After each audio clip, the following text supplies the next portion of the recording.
आप कह रहे हैं नहीं सुना जाएगा, नहीं सुना जाएगा, क्या कर लेंगे? जी झूठ बोल रहे हैं भाई। गलत है सही है, वाद विवाद से ही पता लगेगा ना, बात तो हो सकती है। डरा क्यों रहे हैं भाई? आप लोग कहते हैं हम लोग डरे हुए हैं, देखिए कैसे डरा रहे हैं आप लोग। फिर कहते हैं डरे हुए हैं, कौन डरा हुआ है?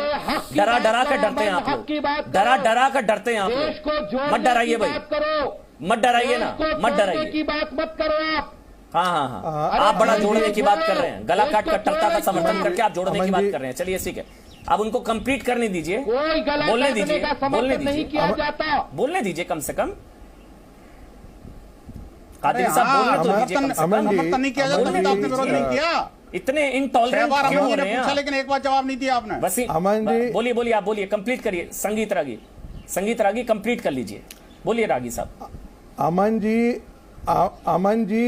अमन जी जो कुरान में आस्था नहीं रखता है, जो प्रॉफिट में आस्था नहीं रखता है, जो लास्ट जजमेंट में आस्था नहीं रखता है, वो इस्लाम की दृष्टि में काफिर है। और हिंदुओं को भी उन्होंने काफिर की ही श्रेणी में रखा है, यहूदियों को भी काफिर की ही श्रेणी में रखा है। और इनके लिए सूरा 8 सूरा 9 कोई पढ़ ले, उनके लिए कौन सी सजा का प्रावधान है ये बताने की आवश्यकता नहीं है। और कोई एक विषय मैंने 1986 का जिक्र कर रहा था, तो उसमें भी कोर्ट में यही बात गई थी कि उन्होंने जो पोस्टर पर जो कुरान की आयतें लिखी हैं वो गलत हैं। अब जज साहब ने दोनों को मिलाया और कहा कि जो लिखा गया है वो तो सही लिखा गया है, जो सोर्सेज है वो सही लिखे हुए हैं। तो आपकी सच्चाई यदि पोस्टर में लिख करके कोई बयां करता है तब भी आप कहते हैं कि आप मत दिखाइए। मैं उस डिबेट में नहीं जा रहा, सुन लीजिए मेरा रागी साहब, मैं उस डिबेट में या उस मेरिट में नहीं जा रहा। उन्होंने सही कहा, गलत कहा। बस मुझे बताइए ये सर तन से जुदा ये क्या है? सर तन से जुदा अमन जी ये एक मानसिकता है, और ये मानसिकता जो है वो दुर्भाग्यवश इस्लाम के मानने वालों में आज के समय एक पूरा पैटर्न बन गया है। आप पूरी दुनिया में देखेंगे तो कोई भी ऐसा इस्लामिक देश नहीं है जहां पर इस्लाम के नाम पर इस्लामिक टेररिस्ट ऑर्गेनाइजेशन नहीं है। कोई अपवाद नहीं मिलेगा, एक भी अपवाद नहीं मिलेगा। जहां हिंदू पर महासभा क्या है सर? वहां हमारे मुल्क में हिंदू महासभा क्या कर रही है? यहाँ पर भी तो राम जी के नाम पर खत्म किया जा रहा है। डिबेट में ना कादिर साहब आप तो ना बोलिए मत, बीच में ना इनका बंद कर दिया। कादिर साहब एक तो आप बीच में बोलिए मत। कादिर साहब एक मिनट रुकिए ना, रागी साहब इनको मैं समझाता हूँ। रागी साहब कादिर साहब एक तो आप बीच में मत बोलिए। जब तक आप बोलेंगे नहीं ना कि जो गला काटा गया गलत काटा गया, तब तक मैं आपको अलाउ नहीं करूंगा। जब तक आप गले काटने की भर्त्सना नहीं करेंगे ना, जब तक आप नहीं बोलेंगे जो फ्रांस में टीचर का गला काटा गया गलत काटा गया, जो कमलेश तिवारी का गला काटा गया गलत काटा गया, जब तक आप ये नहीं बोलेंगे ना, जब तक आप गला काट कट्टरता की विरोध नहीं करेंगे, उसकी भर्त्सना नहीं करेंगे, मैं आपको अलाउ नहीं करूंगा। क्योंकि आप भी आप उसी श्रेणी में हैं। फिर आप कौन है जी अलाउ करने वाले? अरे तुम्हारे डिबेट को अभी किक आउट करते हो भाई, क्या बात कर रहे? खाली हमारे डिबेट छोड़ देंगे लेकिन कमलेश गला काट कट्टरता के खिलाफ एक शब्द नहीं बोलेंगे। चलिए ठीक है ना कादिर साहब, डिबेट छोड़ देंगे, डिबेट जाए तो जाए लेकिन गला काट कट्टरता के खिलाफ मेरी जुबान ना जाए। डिबेट जाए तो जाए लेकिन गला काट कट्टरता के खिलाफ एक जुबान ना जाए, एक शब्द ना जाए। आप नहीं बोलेंगे उसके खिलाफ कि कमलेश तिवारी का गला गलत काटा गया, कोर्ट तय करता। बोल दीजिए ना, बोल दीजिए ना कादिर साहब, बोल दीजिए ना, बोल दीजिए ना, गला काटा गया गलत काटा गया। आपको मौका मिलेगा आप भी काटेंगे, आपको मौका मिलेगा आप भी काटेंगे।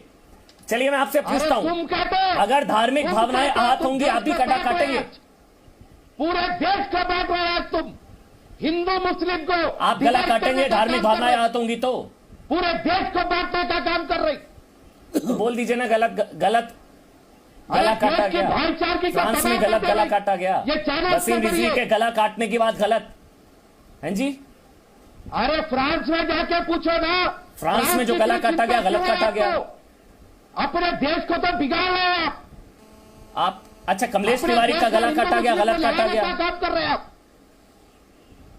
अरे किसने काटा मुझे क्या पता। अच्छा जो गला काट रहा है वो नहीं लड़ा रहा, दूंगा उसके ऊपर।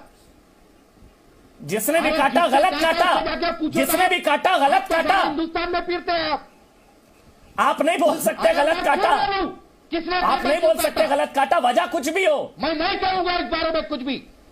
आप नहीं बोलेंगे गलत काटा, सामने नहीं आएंगे। कादरी साहब आप नहीं बोलेंगे गलत काटा। अमन जी यही तो अमन की परिभाषा है इनकी। का काम छोड़ो। अच्छा जब तक यही इनके अमन की परिभाषा है। एक मिनट जब तक वजह सामने नहीं आएगी, एक मिनट, जब तक वजह सामने नहीं आएगी आप नहीं बोलेंगे। मतलब कोई वजह हो तो सही है, ये प्रवीण कोई वजह हो तो गला काटना सही हो सकता है। ये प्रवीण तोगाड़िया का दूसरा रूप है। नहीं, जो कोई वजह हो तो गला काटना सही हो सकता है। भूल गए कादरी साहब, कोई वजह हो तो गला कट सकता है। वो डिपेंड करता है वजह क्या है, वो डिपेंड करता है वजह क्या है। हो सकता है धार्मिक भावनाएं आहत हो गई हूं, नहीं कह सकते आप। जो फैसला करेगा वो होगा। ये फिर से संविधान में एक्टिंग करेंगे। संविधान दिल में, मुंह पर संविधान, दिल में कत्ले आम। अरे आप एक्टर है। चलिए आप संविधान में मानते हैं, मुंबई में होना, संविधान पर भरोसा है आपको, बहुत बड़ा, आपको लोकतंत्र पे भरोसा है, कोर्ट पर भरोसा है, सुप्रीम कोर्ट पर भरोसा है। तो फिर क्या कोर्ट इजाजत देता है गला काटने की? क्या कोर्ट इजाजत देता है गला काटने की? कादरी साहब, क्या कोर्ट इजाजत देता है गला काटने की? अमन चोपड़ा छोड़िए ना सर, क्या कोर्ट इजाजत देता है गला काटने की? आप नहीं बोलेंगे, हैरानगी है। चलिए ठीक है सर, समझ गया ना। आप नहीं बोल सकते उसके खिलाफ, वो आपके धर्म के खिलाफ ना हो जाए, आपके वाले धर्म के खिलाफ, अल्लाह के इस्लाम नहीं, मुल्ला के इस्लाम के खिलाफ ना हो जाए, क्योंकि वो आपका इस्लाम अलग है। आप नहीं बोलेंगे गला काट कट्टरता के खिलाफ। जी। अब देख रहा है सर कौन क्या कर रहा है। सुबुई खान और अब्दुल रजा खान, एक कमेंट में आपका, उसके बाद मैं वापस आपके पास आऊंगा। संगीत रागी, मैं आपको मौका जरूर दूंगा, लेकिन पहले सुबुई खान, उसके बाद अब्दुल रजा खान। पहले सुबुई खान। या ये सही वाली मानसिकता इंडिया में भी? जी अमन, ये मैं क्लैरिटी देना आज बहुत जरूरी है, बहुत सीरियस टॉपिक है, और पैनल पे बैठा हुआ कोई भी मुसलमान ये बात नहीं कहेगा, तो मेरी नैतिक जिम्मेदारी है कि मैं ये बात आप सब तक पहुंचाऊं। इस्लाम में गला काटना बिल्कुल जायज नहीं है, लेकिन इस्लामिक स्टेट में गला काटना जायज है। इस फर्क को हमें समझना पड़ेगा। हमें इस्लाम को फर्जी मौलानाओं से या डॉक्टर स्क्रिप्चर से या फिर फैब्रिकेटेड हदीसों से समझने की जरूरत नहीं है। इस्लाम हमें समझ आता है करबला के मैदान से, जहां पे इंसाफ और सच्चाई के लिए गला काटा नहीं जाता है, भूखा रह जाता है, प्यासा रह जाता है, और इमाम हुसैन का गला कटवाया जाता है। ये इन जितने भी यहाँ पे इस्लाम के ठेकेदार बैठे हैं और ढोंगी आशिक बैठे हैं, इस पे ये कोई बात नहीं करना चाहेगा। अगर गुस्ताखे रसूल की सजा गला काटना होता तो सबसे पहले जब रसूल के इंतकाल के बाद आपने उनकी विरासत की लड़ाई में उनके बॉडी को 18 घंटे तक सड़ाया था, तो सबसे पहले गला काटते हजरत अली। जब आपने रसूल की बेटी को, बीबी फातिमा को भरी महफिल में जलील किया था, तब गला काटा जाता। बीच में मत बोलिए, अमन इनको बोलिए बीच में, बीच में ना बोलिए। जैसे ही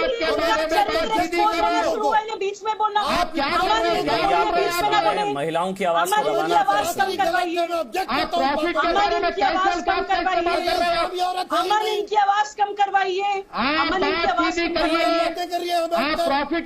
मैं ऐसे नहीं बोलूंगी, मैं ऐसे नहीं बोलूंगी, मैं ऐसे नहीं बोलूंगी, मैं ऐसे नहीं बोलूंगी। बात सुनिए, सच्चाई सुनने का माध्यम रखिए। अमन इनकी आवाज कम करवाइए। मैं इनसे आज एक सवाल पूछना चाहती हूँ, एक सवाल पूछना चाहती हूँ, एक सवाल पूछना चाहती हूँ। अमन मैं एक सवाल पूछना चाहती हूँ। अमन नहीं, आप नहीं जवाब दे सकते मेरी बात का। अपना जाहिलपना देश को दिखाना बंद करिए। बात सुनिए मेरी। अमन इनकी आवाज नीचे करिए, अमन इनकी आवाज नीचे करवाइए। मैं इनसे सवाल पूछना चाहती हूँ। अमन मैं इनसे आज एक सवाल पूछना चाहती हूँ। अमन मैं इनसे एक सवाल पूछना चाहती हूँ। अमन जी इनको स्टॉप। अमन इनकी आवाज कम करवाइए। कोई अल्फाज वापस नहीं लूंगी मैं इन अल्फाजों को बार बार दोहराऊंगी, अपनी आवाज तेज करके दोहराऊंगी, आपको पूरे देश के सामने एक्सपोज करूंगी। मजाक बना रखा है आपने इस्लाम का,